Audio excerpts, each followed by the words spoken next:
The NFL is back, and FanDuel's got everything you need to play your game, from same-game parlays to live betting. Right now, new customers bet $5 and get $300 in bonus bets if you win. 21 plus in present and select states. 18 plus in Kentucky and Wyoming. Must be first online real money wager. $5 deposit required. Bonus issued as non-withdrawable bonus bets that expire 7 days after receipt. Restrictions apply. See full terms at FanDuel.com/sportsbook. Gambling problem? Call 1-800-GAMBLER. Did you know Tide has been upgraded to provide an even better clean in cold water? Tide is specifically designed to fight any stain you throw at it, even in cold. Butter? Yep. Chocolate ice cream? Sure thing. Barbecue sauce? Tide's got you covered. You don't need to use warm water.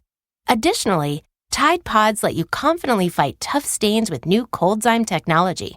Just remember, if it's gotta be clean, it's gotta be Tide.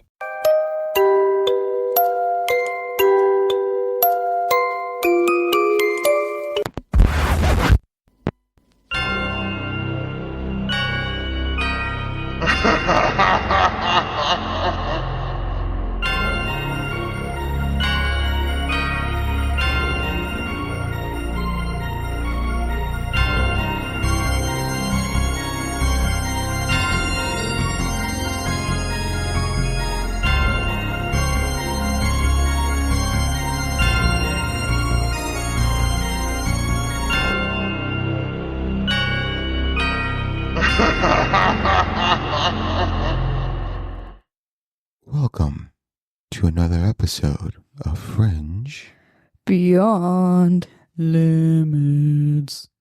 Welcome back, everyone. Hey, happy Hi. Halloween. Happy Halloween. I love this time of year. My favorite holiday. Wow. Is it really your favorite holiday? It actually is. Oh, Daddy. I'm terrified. Give me some candy. It's gross. The Nights of the Creeps. Do you have a Halloween costume? Are you Yeah. dressing up? I don't like the dressing up aspect of Halloween. I like the scary aspect of Halloween. Why you give me that look? Because that makes no sense. I don't like to dress up personally. I like to see like how everyone else dressed up. I like the scary stuff. I don't. Ooh, I get it. You're a voyeur. No. Oh, She enjoys... you found her kink. Yeah, she enjoys voyeurism. I don't like to partake. I just like to watch. It's actually fun going to haunted houses and watching people get scared. Mm. That's actually I even bet more fun. I bet it is a lot of fun watching. Well, Yeah. you're usually with me, so you always I have know, fun with it too. I know. We watch together. Are you guys going to any haunted houses? Do you have any planned yet? Not because Yeah, we probably will. Just we need to get together and brainstorm and see who we want to watch.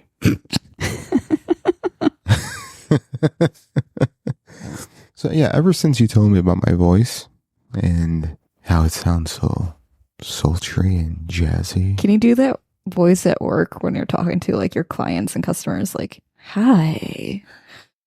Hi, doctor. I'm here for my Do you think you get a lot prostate more? exam. You think you got a lot more sales that way? No, I would probably not. I would probably get hung up on a lot. So, but yeah, it was Happy Halloween. Yeah. Yeah, we have a special episode. We're going to be telling you some stories we pulled from the interwebs. The interwebs? Yeah, the old Google or the internets of things. the Internet of Things, the old Google machine. We Mhm. do the Google. We did a Google, and Picked out some good ones for you. we picked out my nose. You know what we Right. should have done? We What's should that? have all worn vampire teeth while we did this episode. Want to suck blood? What do you want What? to say? What do you want to say? Fuck. Yeah, I'm game. Let's do this. I mean, if you can't do it with your family, who can you do it with?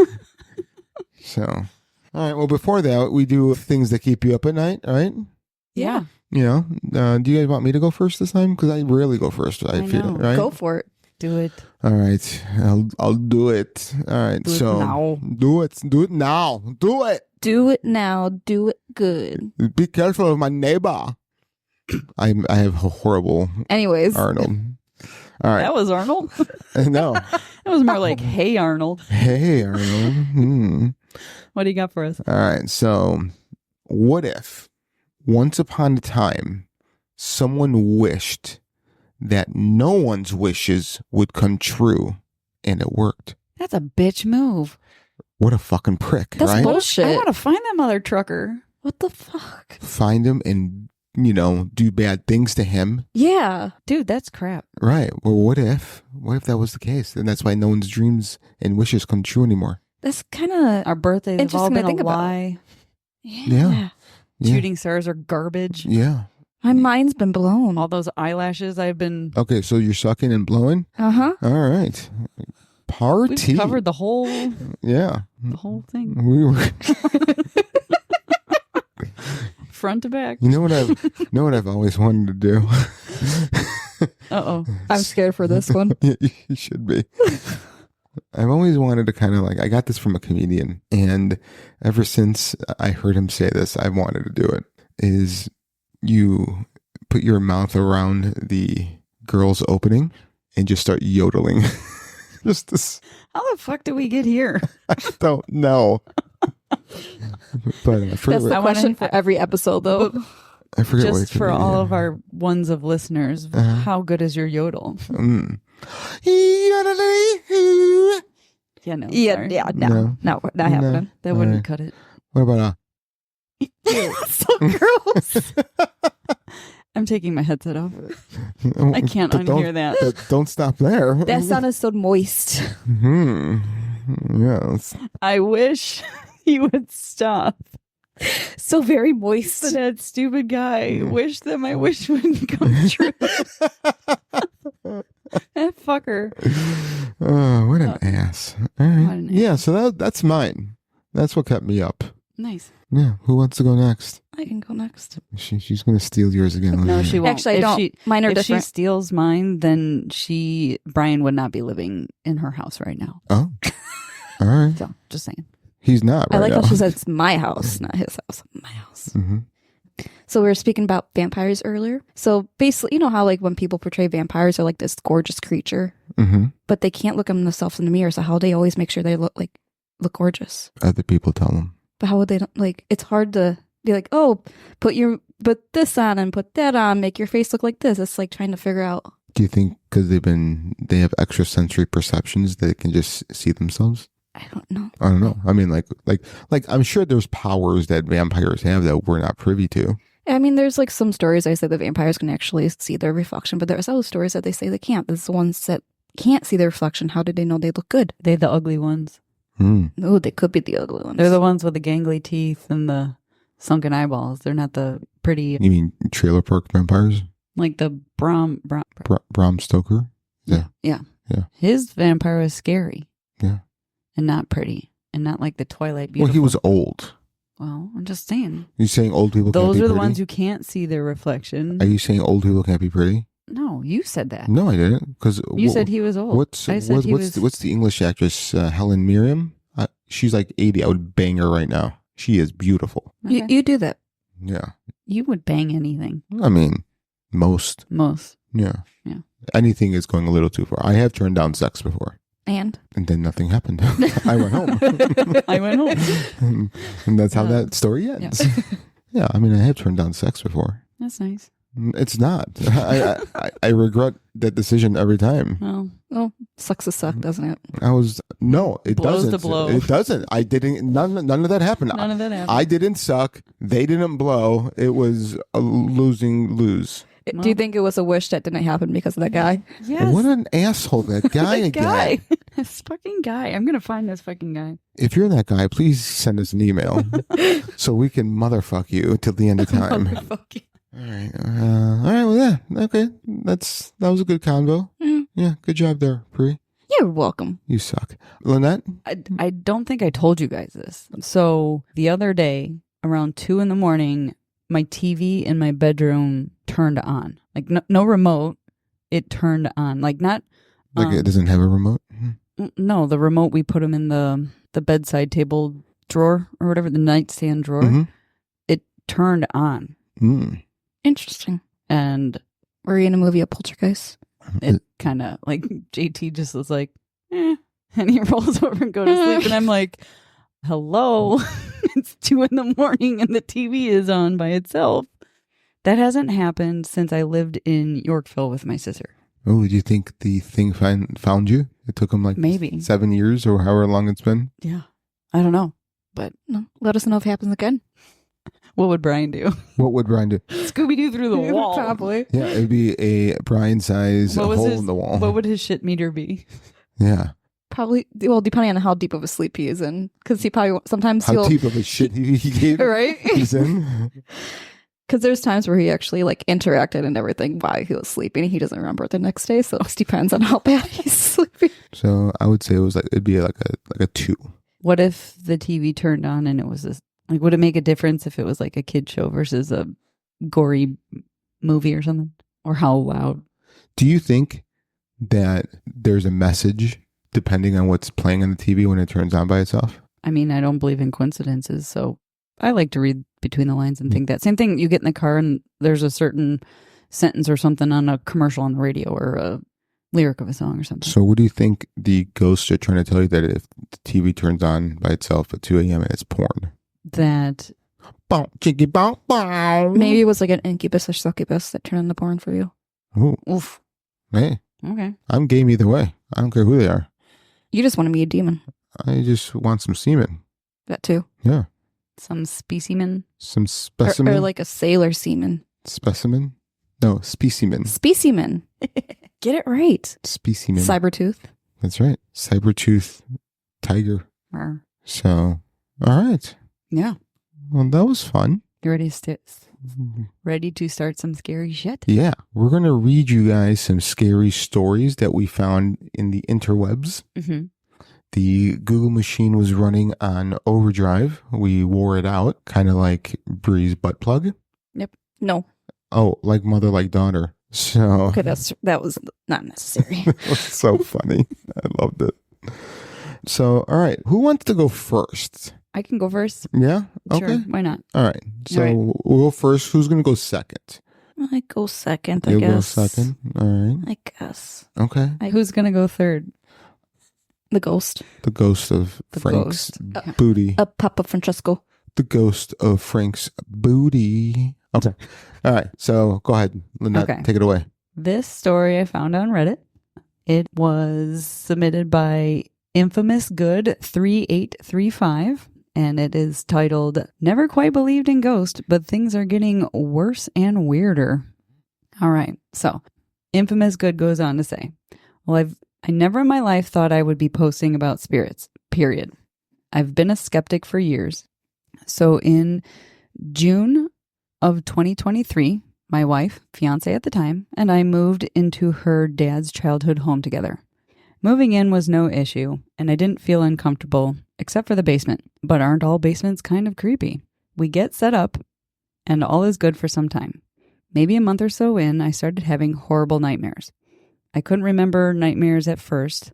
I just woke up with the covers removed from me and being very cold. Another month or so, I started having extremely vivid nightmares about spirits in the house and it being extremely responsive to my commands. Some examples he's saying is, if you're real, open the door, slam the door, etc., which it did every time. I thought nothing of it, other than maybe it was just the stress of the dream or what have you. After I started having these nightmares, I started seeing shadowy blobs in the corner of my eye, moving very quickly and probably no taller than 3 feet. This started slow, but I started seeing it almost every few minutes, all day, every day. I thought I was going crazy, and I had not told my wife about the dreams for that reason. For months after this, I would feel small ice-cold spots on my calves as I cooked in the kitchen or in the living room. I can only describe them as little paw or handprints. As time goes by, I started noticing that items would disappear almost immediately after my wife and I would set them down. We chalked them up to being forgetful or whatever. Soon after, very specific items would go missing. We would look everywhere, and it would turn up in a place we had definitely looked in. My wife had been reluctant to believe me and assumed that I was just forgetting. However, these instances have recently gotten a lot worse. Earlier this week, my wife and I had placed our CBD vape pen on my bedside table to charge. When my wife went to grab it, it was gone. She was not too concerned, so she and I literally searched every square inch of the bedroom, in the drawers, behind the table, in the bed, everywhere. I had gotten so frustrated I decided to take a shower, and when I returned, my wife sat on the bed, pale and looking terrified. She told me that she had found the vape and I asked her where it was. She points to a spot in the middle of the bed, clear and plain view. We had cleared the bed and searched everything everywhere. She said that while I was in the shower, she said out loud, "I don't care who has it or where it is. Please return my vape to us. Just help me find it." And seconds later, when she looked down next to her, the vape was sitting right there. At this point, she was visibly shaken and said she feels like something was in there with her. We decided that this is something unusual, but don't know how to proceed. Then the following day, we noticed a lot of things had moved from where we had left them. It seemed to have revamped up its behavior. We get on our day nonetheless. That night, I'm cooking dinner and take all of the ingredients out of the fridge to cook. I set the chicken on the counter and cook the rice and vegetables. I turn back around and I see the chicken is gone. I get the most intense chills and goosebumps I ever have felt in my entire life. I head to the living room and I ask my wife if she has seen the chicken. She says it's on the counter. I tell her it's gone. She rolls her eyes. We both search the kitchen, the cabinets, the trash, the sink. We opened and emptied the refrigerator and even the dishwasher, and it's nowhere to be seen. My wife decides to try asking again for the item to be returned. And after she does, we look again, and it is laying in the middle of the fridge in plain view. We both stay silent and decide to sit and calm down. After which we call her father, who tells us that he has never experienced anything paranormal except that he got an uneasy feeling in the basement. At this point, we've called her mother and some of our friends to see if we are crazy. And now I'm turning here to vent, but also to see what the hell is going on. Haha. So I think the chicken ran away and came back. So I will tell you that Missy and I seldomly won't be able to find whatever we're looking for. And we both do what this couple did. We look everywhere. And we do think that it's either her grandfather, Tony, or my mom fucking with us. We'll then be like, fucking put it back, just stop fucking around. Yep. And we'll walk out and we walk back in. It's somewhere in plain view. Right. Like it's obviously in front of both of our faces. Yeah. So I totally understand what this guy and his wife are going through, because sometimes it happens to Missy and me. Yeah. I like this story too. Literally this morning. So for the last 2 weeks, I've been looking for the box to one of my camera lenses and turned my house upside down. Emptied closets, open drawers, went upstairs in the basement, in my office, in bedrooms, could not find it. And finally this morning I was like, will you please just put it back to where it was? And I turn around and it is right behind me.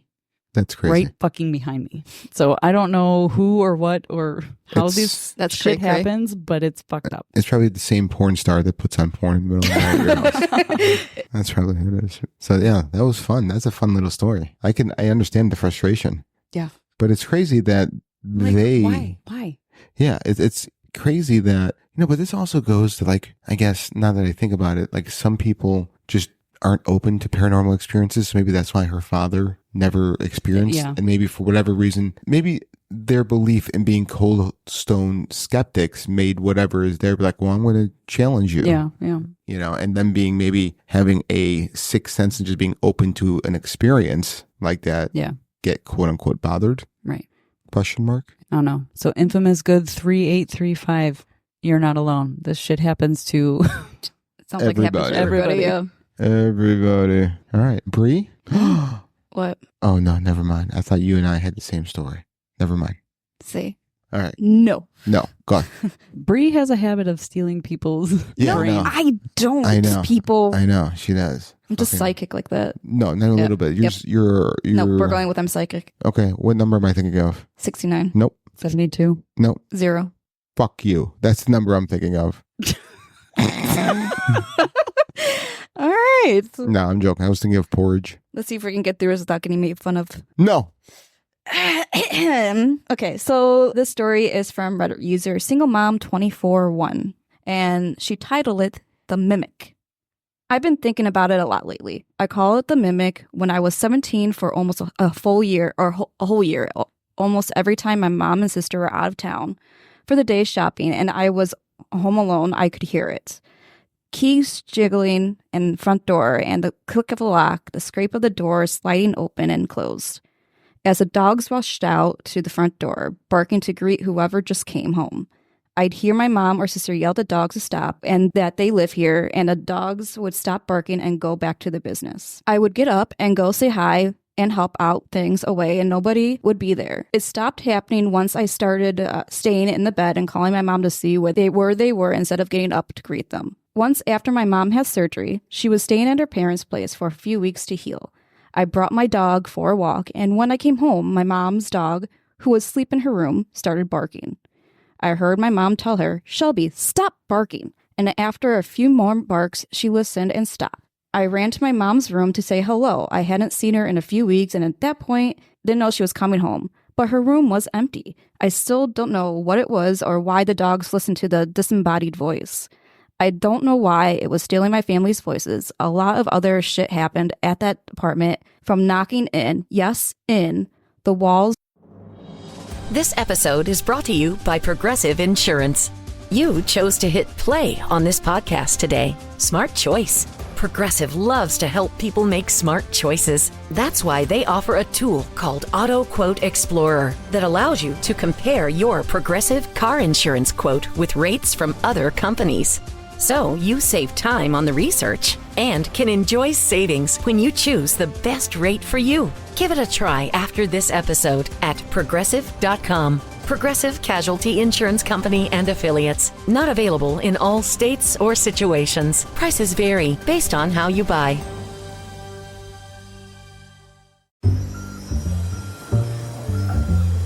Can lighter structures really be stronger? Yes, they can. ExxonMobil is helping advance American industrial innovation with Proxima Systems, enabling a lighter and stronger alternative to traditional rebar while lowering greenhouse gas emissions to help build a more efficient construction industry with sustainability in mind. ExxonMobil. Let's deliver. To claws scraping down my closet door. This is 100% true. Has anyone ever experienced something similar? In the same apartment, my sister had just left to her boyfriend's, and my mom was at work. I started feeling sick one day, and I grabbed a banana and went to my room to try and feel better. Almost as soon as I got to bed, I heard a knocking from inside the walls. I could replicate it exactly by knocking my knuckle against the wall. I called my sister crying because I didn't know what it was, and she came home. But just before the front door opened, the knocking stopped. She made sure I was all right, then left again, and everything was quiet.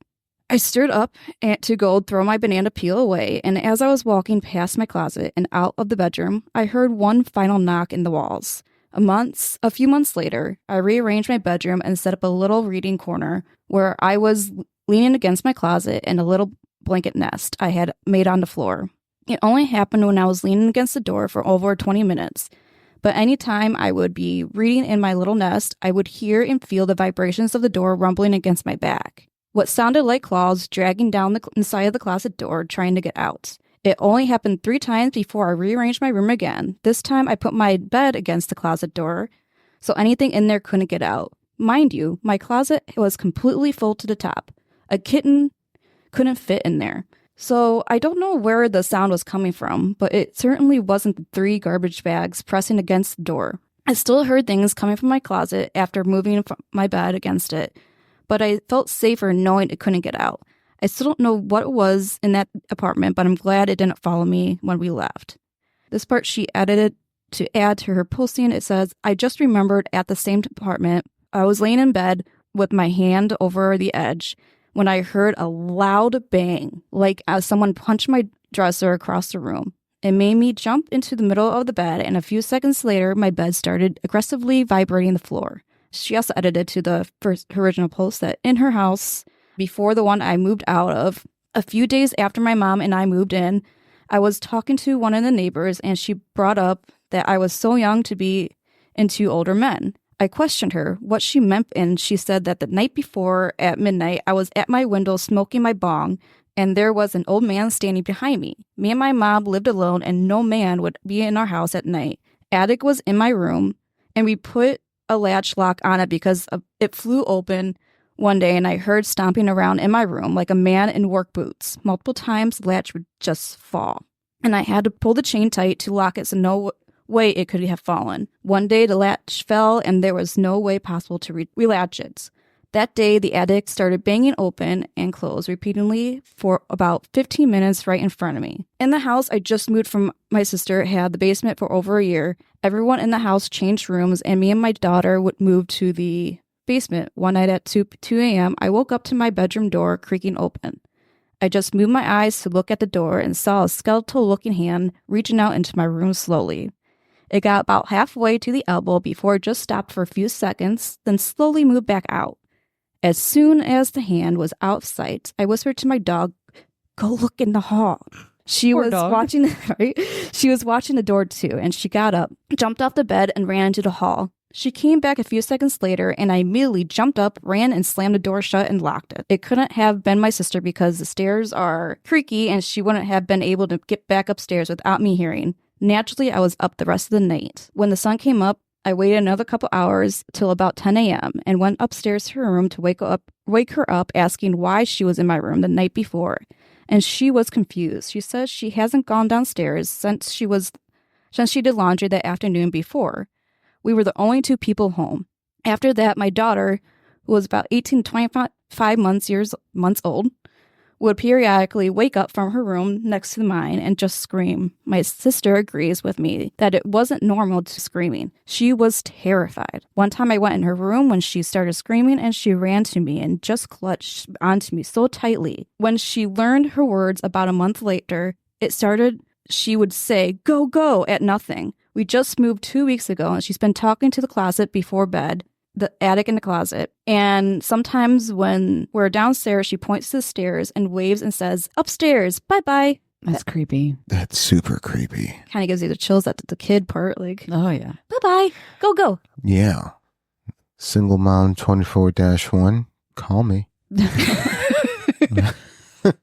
Well, this thing about the mimic. So a couple years back, we had some family friends staying with us for a few months while they were having their downstairs remodeled. And one time she was home alone while the rest of us were in the office at work, and she was taking a nap or something, and she heard someone come in downstairs, walk around, and she swears she heard my voice. Mm-hmm. Almost like I was talking to somebody on the phone on speakerphone or something like that. Like she could hear a conversation but couldn't make out the words. And when she stuck her head out, nobody was home. And she said that it happened a few times where she heard my voice. Wow. And then my sister's stayed the night at her house dog sitting, and she's expressed the exact same situation. She'll either wake up in the middle of the night hearing me or people talking downstairs, or, walking around and stuff. So this mimic thing really struck a chord with me. Yeah, when I read it, I was like very interested in it because I've always heard stories about mimic spirits or mimic whatever they are, even if they're not spirits, whatever the case they are. And just I kind of want to experience one on my own. Just get that experience, but it almost makes it's just you interesting. Wonder, could it be a residual haunting from a living person? Mm-hmm. Yeah, like it doesn't have to be a deceased individual. So there's been two or a times. dog for that matter, because didn't they say there were dogs barking, but there weren't dogs home or something? No, she said that her mom wasn't home, but the dogs were barking at something. But all of a sudden, she heard her mom when her mom wasn't home saying stop, and the dogs stopped barking. Yeah. So this has happened 2 times, maybe 3. 2 times for sure, where I'll be home and I'll hear the door to the garage open, and I'll hear Missy's voice go, "Babe." The dogs would even react and go to the door, and I'd get up because I'm like, what, because she needs something, and no one's there. I open the door to the garage, her car's not there, but it wasn't just me reacting, like our dogs reacted too, and it's just like, oh shit, what the fuck was that? It's wild. Yeah, it is pretty cool. I like that one. Good find. Yeah, that was a good one. I try. It's harder, please. And I did good reading. I was proud of myself. You did. No. So rude. Well, I have a newfound respect for you reading, because it's hard. Just in general, like on these screens, it's hard to read. Oh, it is. And long sections. Yes. I just felt like I was back in school where I was like, when they were like, do the whole, we're going to go around the room and everyone's going to read. And then like, as it gets closer and closer to my part, my heart starts like beating, and like get so nervous. And I don't get nervous. It makes it worse. I don't get nervous. Good for you. I don't have nerves. Well, good for you. I don't care about you, so I know stop. you do. I know, that's fine. So, all right, the story I found is called The Smiling Man, shared by Reddit user blue_title. It's an unsettling story, recounts a chilling encounter with a man who seemed anything but normal. The storyteller, a man who enjoyed taking long walks through his city at night, one night found himself walking through a quiet, mostly empty neighborhood around 2 a.m. He had done this many times before and had never felt uneasy until this particular evening. As he walked, he noticed a man in the distance walking towards him on the opposite side of the street. The man appeared normal at first glance, but something about him was off. He was unusually tall and had an odd, unnatural gait, almost like he was dancing or gliding as he walked. As the distance between them shrank, the storyteller realized that the man was smiling widely, in a way that seemed frozen and eerie, like a caricature. The man's eyes were wide and staring, giving him an unblinking, unsettling appearance. He wasn't looking around or at anything in particular, just staring ahead with that grotesque smile plastered on his face. As the two passed each other, the storyteller felt a cold wave of terror wash over him. Something wasn't right. Instinctively, he looked over his shoulder to see if the man had passed by. To his horror, the smiling man had stopped walking and was standing perfectly still, staring directly at him, still smiling that same unnerving grin. Trying to ignore the fear creeping up his spine, the storyteller quickened his pace. But when he looked back again, the man was now crossing the street, walking directly towards him. His bizarre dancing gait made the scene even more surreal and terrifying. The storyteller began to run. At this point, the smiling man started running too, following him, but still with the unnatural flowing movement and the eerie smile. Panicked, the storyteller ran through the empty streets, weaving and trying to lose the man, but every time he glanced back, the smiling man was there keeping up with him. Finally, after running for several blocks, the storyteller rounded a corner, ducked behind a parked car, trying to catch his breath and hide. When he looked out cautiously, the smiling man was gone. The night was quiet again. He never saw the man again after that, but the encounter left him shaken for years. The smiling man's unnatural, eerie presence has made this story one of Reddit's most haunting and memorable encounters. Do you think it was a smiley face murderer? I think so. That's fubbed up. So what would you guys do? Cry. I would have Brian Brian. I would. Is that a verb? I would Brian myself out of there. Yeah. Yeah. It's now an adjective. Yeah. Meaning Scooby shit and Scooby Doo. Scooby shit. Yes. Yes. I Brianed all over myself. Yeah. Definitely a Brian right there. I'm sure you would go face it. You but know, like, what if it was like a real like psychopath? So here, Gacy type of. Right.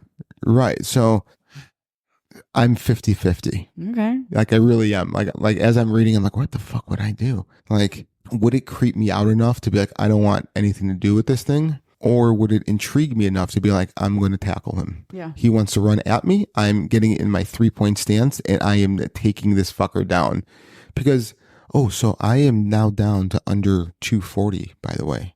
Oh, congrats. So I am probably around 235. Nice. Which means I have lost officially 60 pounds. Woohoo. So my mass is less, so I probably wouldn't be able to hit him as hard as I typically. But you might be able to run faster. Yeah, maybe. No, but yeah, I would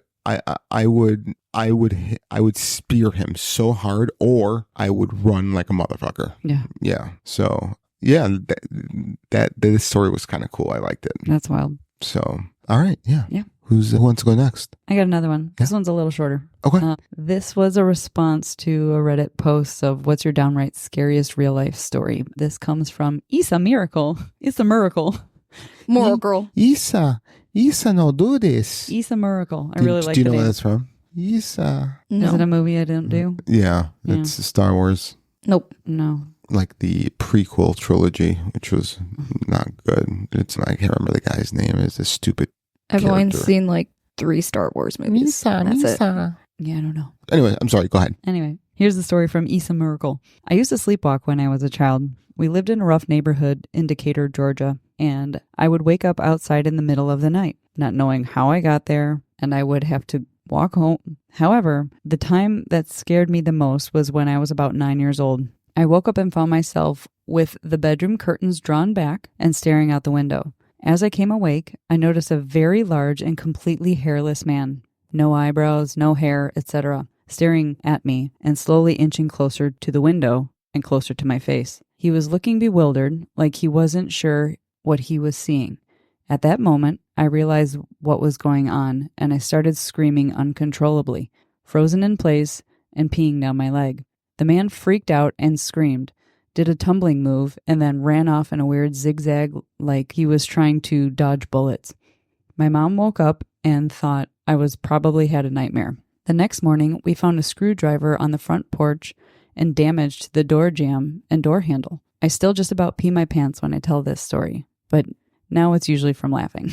I would never forget the look on his face when I started coming to life and screaming, or his high-pitched scream, or his duck and roll dodging and bobbing all the way down the street. So this guy actually posted this story on a couple different threads, but I looked at other stories and he's got other, I used to sleepwalk and had this, used to have sleepwalk and have that. So what the fuck, who the fuck is that? That's fucking nuts. Right? Yeah. So what if this was just like an innocent sleepwalking guy? Maybe. You know, like the hairless person? Yeah. Like Yeah. also sleepwalking and Yeah. not realizing where they were? Yeah. Well, that's kind of crazy. Right. What's that? And that's why he What's that condition when the people is when they have no hair? Is that condition? It starts with Alopecia? yeah, Alopecia. alopecia. Yeah, because he could have a guy that had that in sleepwalking. But maybe that's why he was so startled as well, is that the kid screaming woke him up, and so he screamed and just took off like a bandit in a zigzag. I mean, it's really weird that you're running in a zigzag. Yeah. I mean, he was getting chased by an alligator. I was Come gonna on. say, That's what I thought I was going to say. Not bullets. I thought I was going to say alligator. Yeah. Especially in Georgia, right? Don't Yeah. they have alligators down? So what was that one medicine that helped you sleep? Ambien. Ambien, yes. So People have had like some fucked up things happen with them on Ambien. Yeah, so I took Ambien. The other thing it did was make my dreams really vivid, but that was about it. But like I read the possible side effects: sleepwalking, sleep eating, sleep driving, and sleep sex. Sleep sucks. Yeah, But I thought sleep paralysis was also on there too. So like you'd be halfway through driving or halfway through sex and then you're frozen. That would suck if someone got like pregnant or pregnated somebody sleep sexing. So I told Missy, I go, listen, if you ever find me somewhere else in bed having sex with a sandwich, it wasn't me. Sandwich. It wasn't me. It's the Ambien. Not an apple pie. So no. So every time I cheat on her now, I make sure there's a sandwich next to me. So and the same bottle of Ambien just in your back pocket. Yeah. She still thinks I'm on, even though it's been discontinued for years. She still thinks it's there. So that was that was a good creepy story. Yeah. All right, Miss Brianna, do you want to? I'll go next again. Yeah, so my next story is from Reddit user Sarah Dumke, and I decided to call it The Unhappy Uncle. Earlier in my relationship with my boyfriend, I would stay at his house a lot. There was one night I was super restless and could not get comfortable to fall asleep for the life of me. I migrated from the bed to go lay on the couch so I didn't wake up my boyfriend from constantly readjusting my position, hoping to get comfortable, then getting pissed off because I couldn't fall asleep. Hey, that was me last night.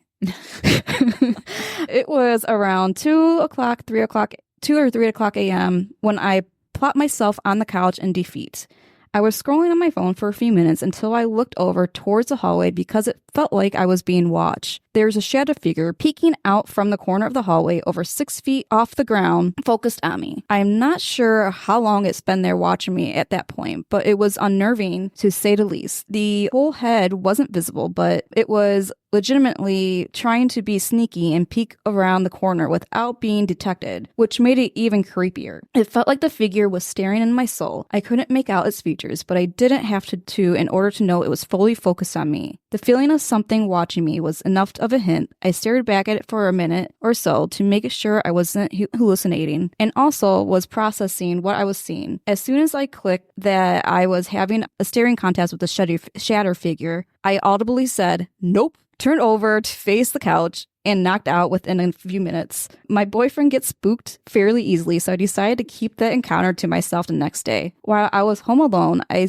saged the house and gave the spirit an eviction notice. Fast forward to the next night after that experience. I woke up in the middle of the night to my boyfriend shaking, sitting straight up in bed. He woke up to bright light shining through the window. I asked what happened and asked if he was okay. In hysterics, my boyfriend informed me that he saw his uncle outside of his window staring straight at him, with headlights shining behind him. My boyfriend then explained to me that his uncle was killed in a car accident at a relatively young age and never met him. Turns out his uncle has been seen multiple times by his cousin, who has a lot of resemblance to him. My boyfriend also has a lot of resemblance to his uncle as well. I guess he visits the family members that look like him since no one else in his family has had any form of encounter with him. The experiences I heard about from his cousin consisted of him just watching him while peeking around the corners. I put the two experiences together and figured out that it was his uncle.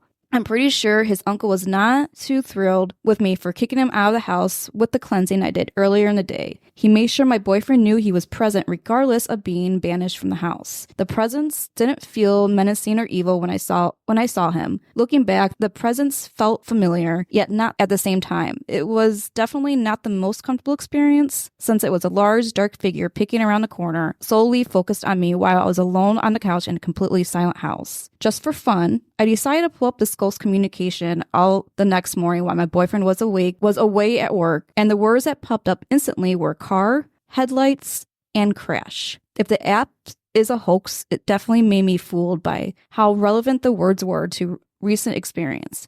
I kept the app open for a while and asked questions and hung out watching the words that came across the screen with correspondence to the question. It was an interesting experience to say the least. I haven't seen his uncle at all since that night. We moved, but I'm waiting for the day to be reunited with that dark figure peeking around the corner watching me. I think the uncle was trying to touch her. I had an Uncle Touchy who had a no pants basement. Congrats. Yeah, I mean, I think I won. Okay. I don't know what I won, but I mean, You win a prize. Well, I'm wondering, what if the uncle is actually their biological father or his biological father, because he looks like his cousin and he only visits people who look like him? So That's interesting. So there's a father uncle. Did they say this was from the South? Because that would make sense. Maybe. A funkle. Yeah. No, Oh, that was interesting. That's a fun uncle. I wonder what app she used. I don't know. Yeah, if there was a iPhone or Oculus Android or a phone app or yeah. Maybe. That ghost detector app that we used to have. Remember that? That was so stupid. It made for fun. It was fun. Yeah. It was like, oh, there's a ghost right there. It's No, like there's not. right next to you. Right. Maybe it really works. It's like it's right next to you, and Maybe. you look. It's like, Frank, you're right next to me. You're a ghost. Yeah. That's ectoplasm right there on the floor. All right. I just love the part where she's like, nope, but then turned over. No, they just passed out. She's like, nope. Oh, I'm expecting her to run out of the place and to a hotel. Just hard no. Hard I'm no. not gonna roll over. And yeah, I'm just going to roll over now. Go ahead. You can have your way with me. As long as my back's turned, that's all that matters. Just prone, yeah. Yeah. I already said no. It's non-consensual at this point. All right. So this story comes from Reddit user Rational Psychic, who shared a terrifying childhood experience with an entity they referred to as the Whistler. That's right, baby. Yeah. Have you guys ever been catcalled before? Yes. Have you really? Yes. Yeah, you? I don't know. I'm trying to think back, and I can't remember. I'm gonna say no. Did it make you feel uneasy like that? Yeah, because I was like 16. Oh. I was. Oh, wow. I worked for my uncle who used to build houses, so I had to drive stuff over to construction sites, and there was just like 30 men, sitting outside eating So the lunch. stereotypical construction So workers. this is like Yeah. this is like from the movies. Fucking creepy. Yeah. It's Oh, like, wow. yeah. So definitely didn't make you feel comfortable. No, I was just curious. Well, I mean, yeah, Because as a nobody 16 lived in these neighborhoods. They were brand new construction neighborhoods. Oh. So there was, It was like not really public. Yeah. yeah. Yeah. Nobody would find Well, I me. also didn't They'd know. bury No, me in was the it? basement. Yeah, no, I didn't know if it was like yesterday or Oh, no. we were like I'm 16. too old for that. This is true. Nobody can't call me now. no, I'm too old. No, only cougars. Yeah.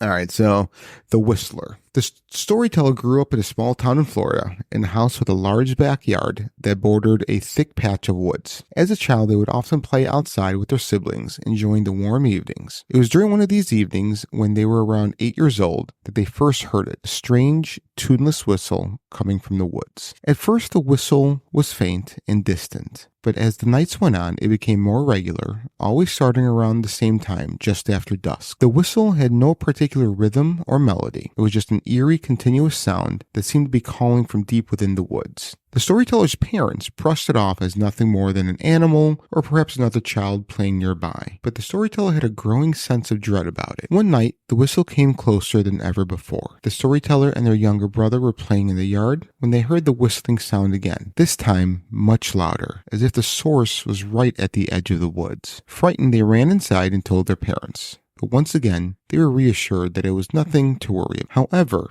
the whistle kept getting closer, and the atmosphere around it became more menacing. One night, while the family was inside, the storyteller woke up in the middle of the night to hear the whistling right outside their window. Frozen with fear, they lay still in bed, terrified that whatever was making that noise was watching them. The whistle persisted for what felt like an eternity before fading away. Things escalated when the storyteller's younger brother started hearing the whistling inside the house. He claimed that sometimes, late at night, he would hear it in the hallway, as if it was slowly moving through the house while everyone slept. The climax of the story came one evening when the storyteller was out in the yard, again just after dusk. This time, the whistling started, but instead of coming from the woods, it was coming from directly behind them. They spun around, but no one was there, just the empty yard. The whistling, however, was unmistakable, as though something invisible was right next to them watching. This was the last time they ever heard the whistler. The family eventually moved away, but the story stuck with them, leaving them to wonder if it was some sort of malevolent entity attached to the house or the land. Years later, the storyteller would share their experience on Reddit, where others have recounted hearing similar eerie, unexplainable whistles in isolated areas. You know what that sounds like? What?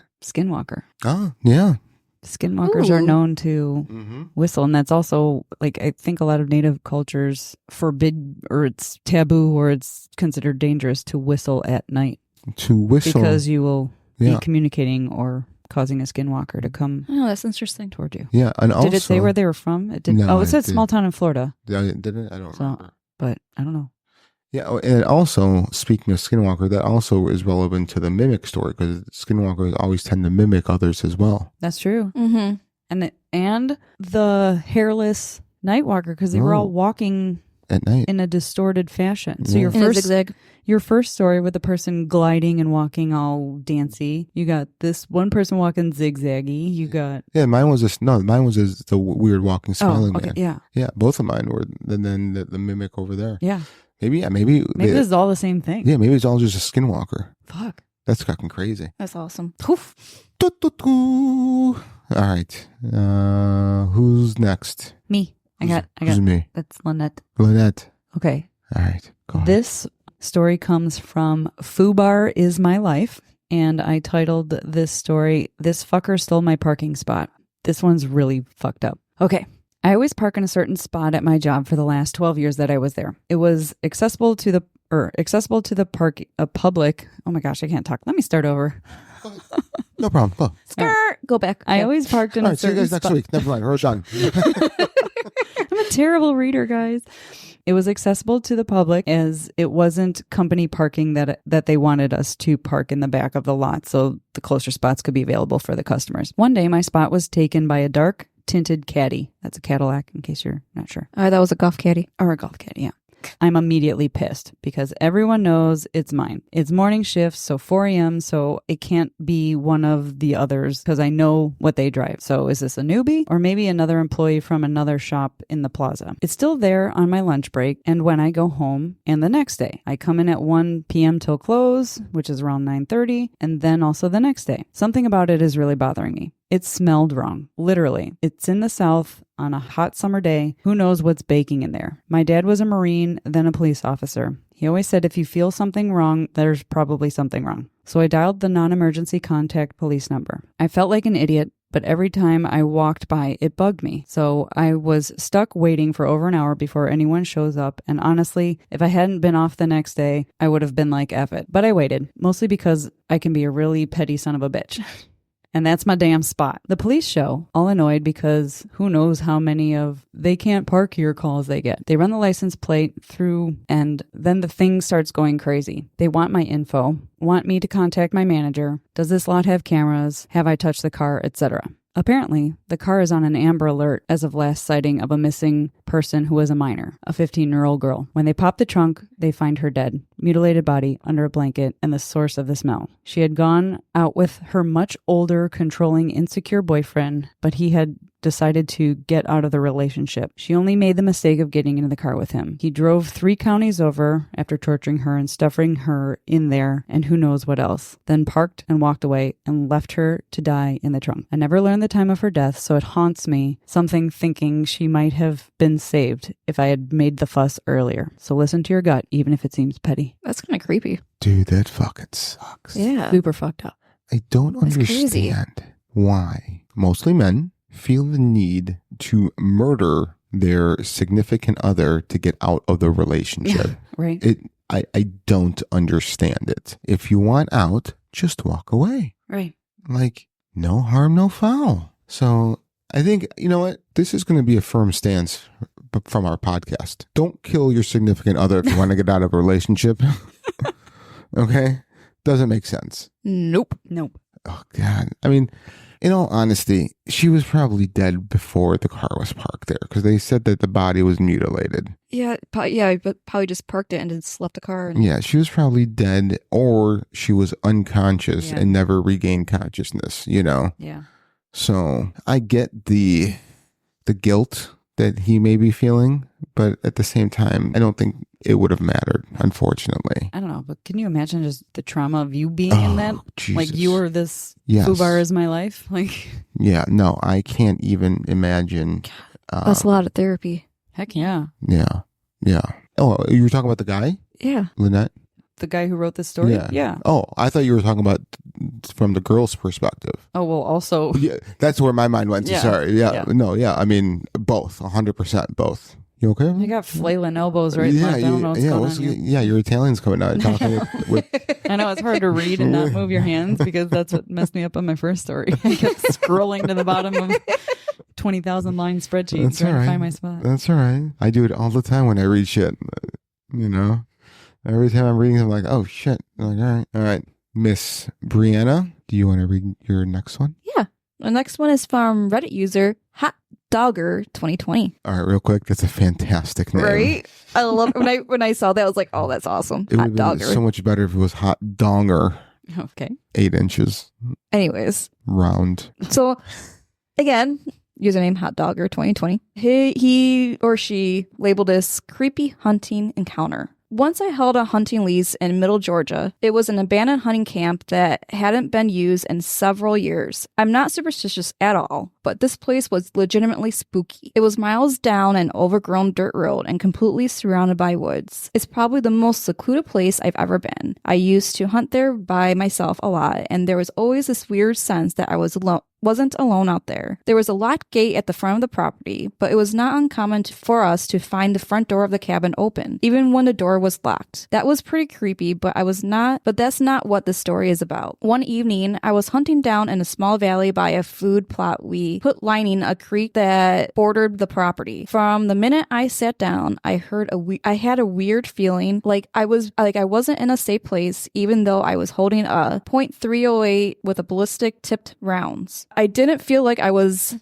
the top predator out there. I didn't see any deer while I was sitting in the stand, but the forest was abuzz with activity. Birds, squirrels, and other critters singing their normal evening symphony, and Then all of a sudden, silence. Everything just stopped. It felt like something in the woods was there looking right at me. It was dark fast. It was getting dark fast anyways, and I was extremely creeped out, so I packed up my gear, started to walk back up the cabin about 100 yards away. I had this feeling that someone was coming up behind me. I spun around and pointed my rifle down at the path towards the food plot, and that's when I saw it. There was something standing in the middle of the path. It wasn't a person, but it didn't look like a deer or anything I've seen before. There was hardly any light to make out any features, but it was almost looked like some kind of bipedal deer or something. It was just standing there, staring at me. I quickly made my way back to the cabin, packed up my stuff, and got out of there. I just let the lease run out and never went back after that. It's another skinwalker. Yes. It's Georgia again, too. Yeah. We have 2 Florida feet and Georgia. with,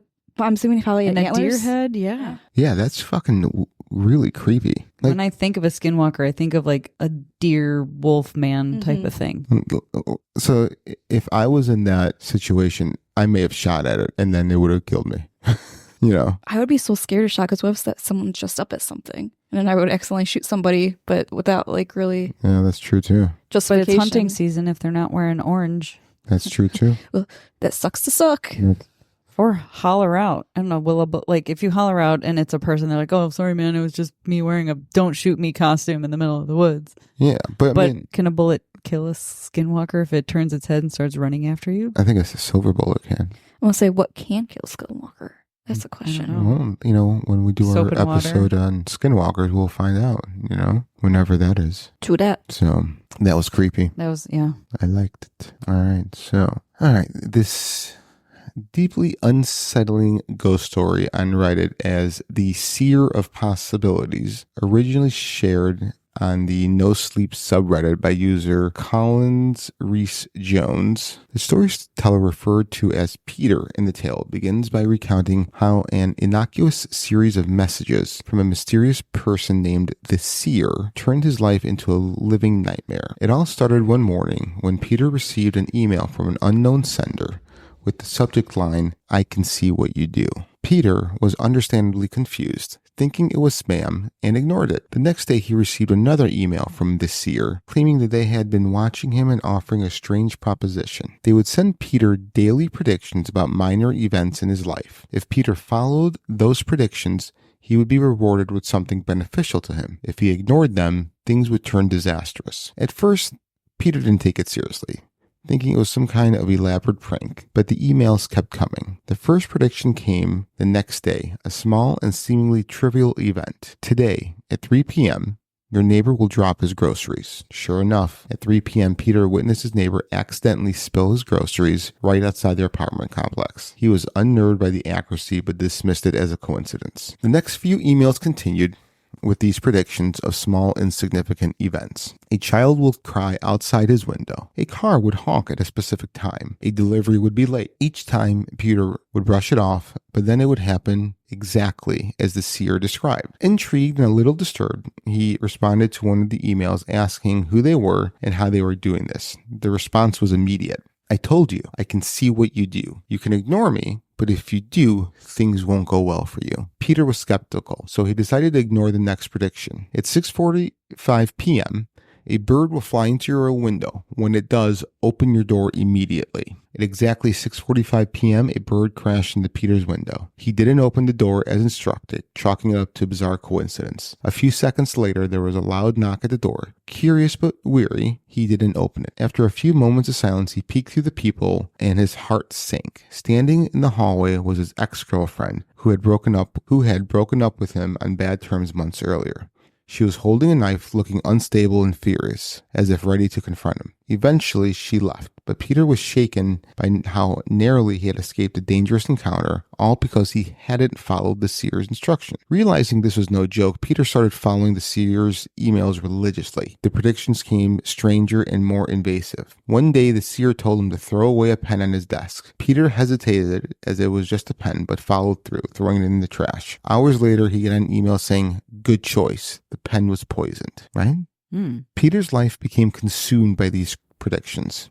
He couldn't ignore them because whenever he did, something bad would happen. But the tasks grew more and more disturbing. One email instructed him to push a man on the subway platform just as his train was approaching. Horrified, Peter refused, but the consequence was immediate. He lost his job. The next day, due to an inexplicable error that he couldn't defend, the seer sent another email simply stating, "I told you." As the emails became more sinister, Peter began to question if the seer was controlling fate or simply predicting it. Either way, it was clear that his compliance was crucial to avoiding disaster. The most disturbing request came when the seer instructed Peter to go to a nearby park and wait at a specific bench at 10 p.m. There, he would meet a woman and be told to do something terrible. Desperate and trapped, Peter went to the park as instructed. When he arrived, a woman sat next to him and told him that he had to push a young boy who would soon pass by into the nearby pond. He would not die, she assured him, but he would suffer. Peter was sickened and horrified, but he knew from experience that ignoring the seer's commands would result in something far worse. The moment came. The boy jogged by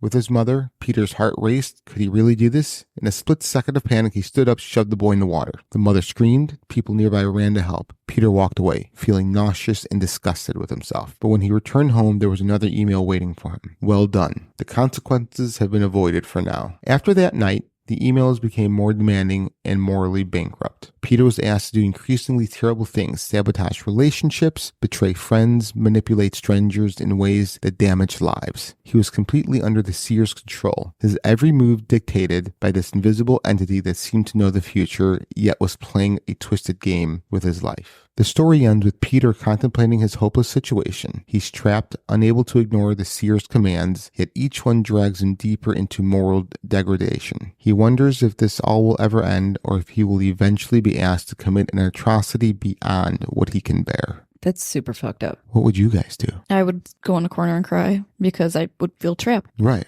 But what would you do? Would you continue? I would be so scared that one of the consequences would be my own life.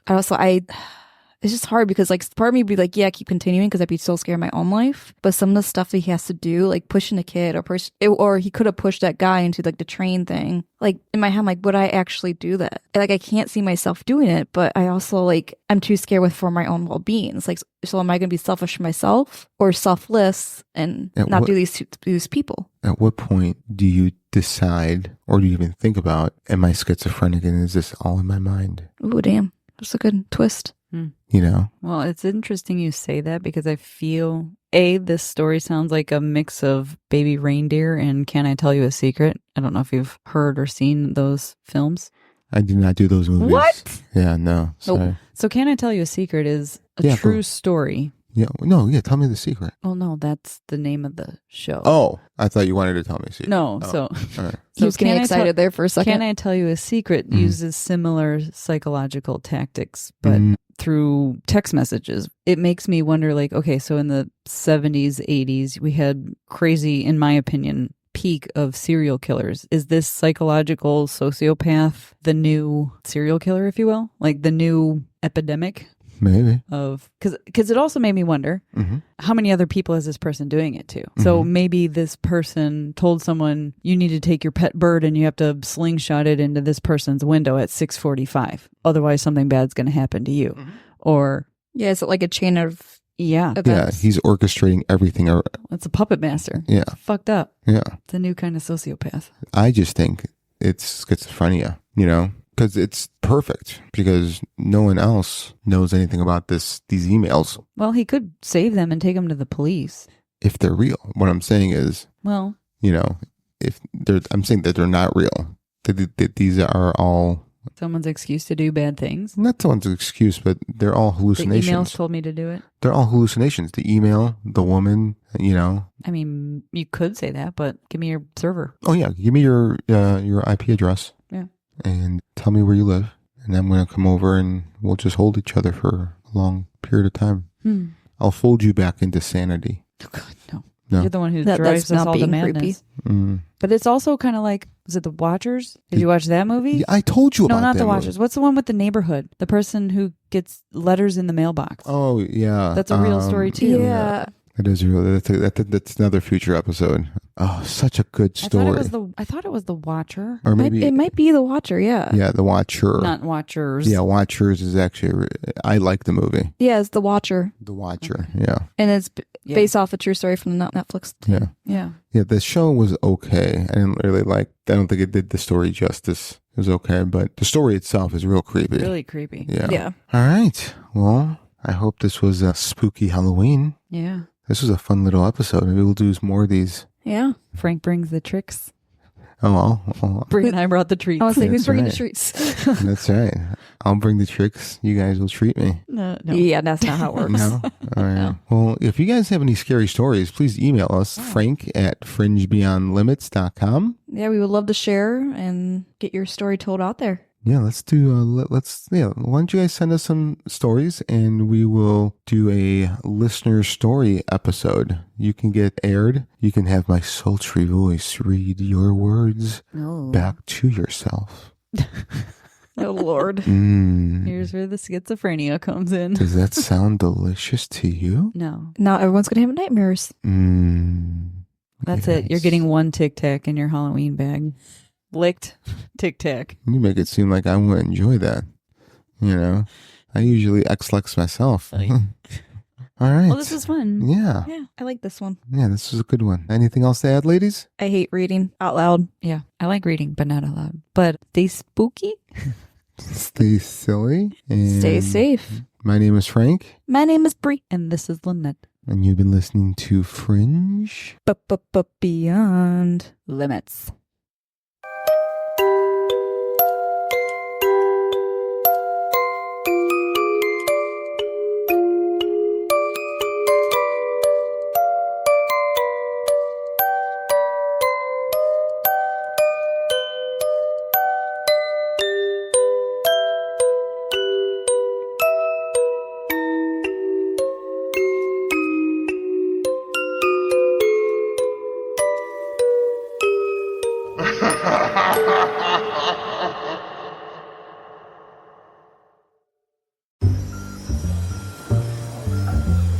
Can lighter structures really be stronger? Yes, they can.